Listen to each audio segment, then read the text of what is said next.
Hey, so this is a video response to Schaefs Studios, LL Return C, and this is about scarcity and supply and demand.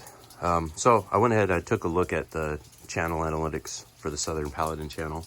So I started this channel in January 20th, and as of this recording, not counting whatever videos I'm doing this morning, I've posted 93 videos in the past, 3 weeks? 93 videos in 3 weeks. Getting around 10 or so views per channel. A lot of good comments, a lot of positive engagement. On my video for Sned, if you had looked in the comments, he actually commented pretty quick on that video. So I was guessing you may not have seen that, or you had your own input on it. I will say, I want to retort, sir. How about this? I say artificial scarcity is bullshit. So like when they hold back a bunch of eggs just so the price goes up or so that it causes a scare, I think it's an old way of thinking. I am familiar with supply and demand, laws of scarcity, things like that. I wouldn't be very good at my job if I wasn't one. So one of my roles in my occupation is anticipating that. And we've faced certain challenges the last 2 years as parts and materials costs have gone up. And I've literally monitoring warehouse stocks and seeing, say it's brake calipers, literally seeing a stock of 20 brake calipers going to 0 or 1 or things like that. So supply and demand. Those laws work from a standpoint of fixed supply and fixed demand.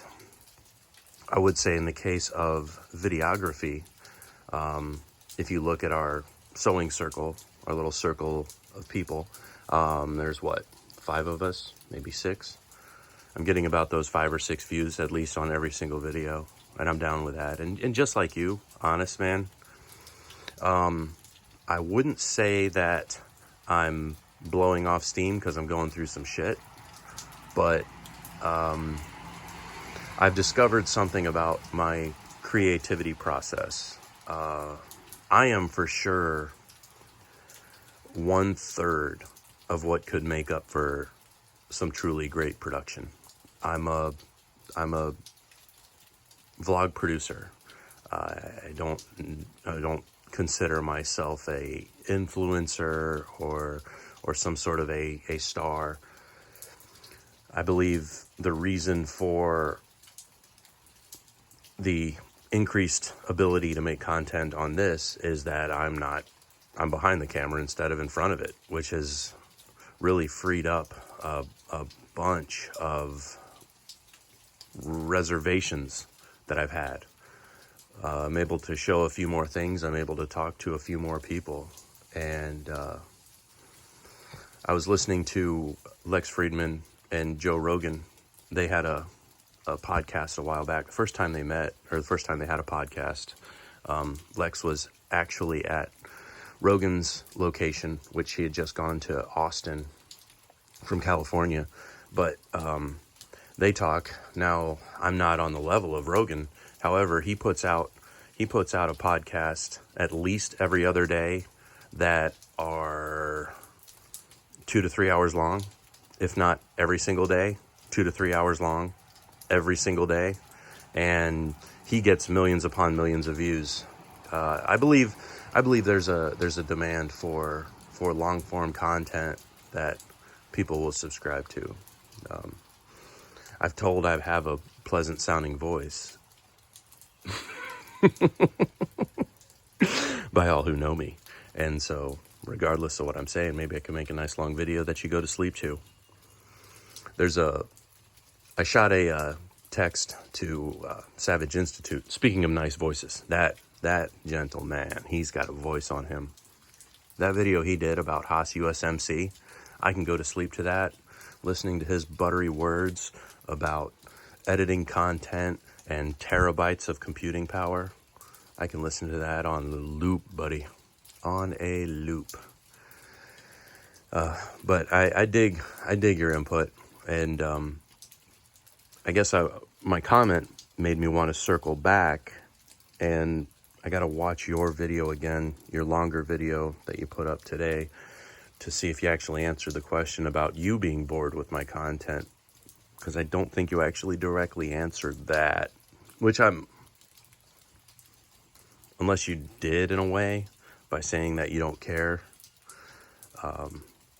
And where I do or don't care would be, say, the comments that I get, and you've commented on videos that I've been making on this channel, and Corey's been commenting on videos I make on this channel, and so many countless others that I actually respect. When Backwoods puts a comment on one of my 4 to 6 videos, or in the case of the whole day, 6 to 8 videos, if it comes to that, and I get a couple of them that say, hey, there's a lot to unpack on this, and I see that response in a couple of days, I really dig that. And the circle goes round again. And I go back, just like you, I go back and watch my videos. I think if I were to post some content and somebody comments and say, oh, this is gibberish, this just makes no sense, and I look back at it and I listen to it and it is gibberish and it doesn't make any sense, then okay, yeah. So part of this being a third of what's potentially a good produced YouTube project is, direction, concept, production. Still requiring a videographer, charismatic, good-looking personality, and then it would, just like, say, Mr. Beast, for example, which I'm assuming you reference.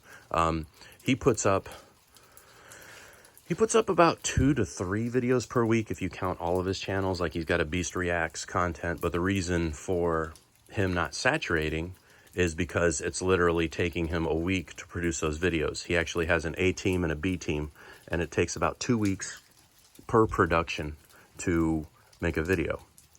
If you check out his stuff, he's explained this. And he's actually posting as quick as he possibly can. It's when those productions are completed. So like, A team produces 1 week, B team produces the next week, A team is ready then because it's been 2 weeks since the last thing. And that's how his shit gets down. And it works out for the content. But I would say with YouTube, our potential audience is somewhat unlimited. But I will say, example would be my Lambdog 76 channel. If I did 1 video per month, people would view it more, especially if I titled it something sexy, if I talked about Corey C or Raw Dog or Randy Tooth. Like, I could really draw on those hits, maybe even expand from that salacious gossip and make it like once a month. When we were really all big on the whole silver community, I could have been like one of those people that make like almost a news report for our little localized group, and I think people really would have ate it up. Would have been a cool idea, but those days are gone. Yeah, I dig what you say about playing guitars for hours upon hours on end. What was the song? It was some Jimi Hendrix lick that I had learned. It might have been the beginning of Voodoo Child. And I knew like 8 bars of it really good, like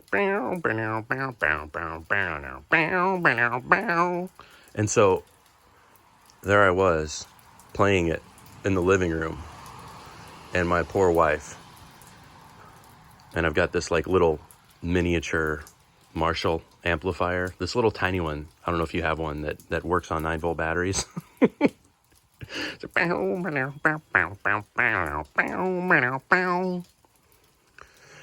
She'd say, if you play that one more time, I'm going to shove that guitar up your ass. And I said, if I got you a drum set, would you be able to do the hi-hat part after that? So it could be like Jack White and his wife. You could be like, and then you go. Anyway, bro, good looking out. Thank you for the economics lesson. I do appreciate it. Hope all is going well. Golly,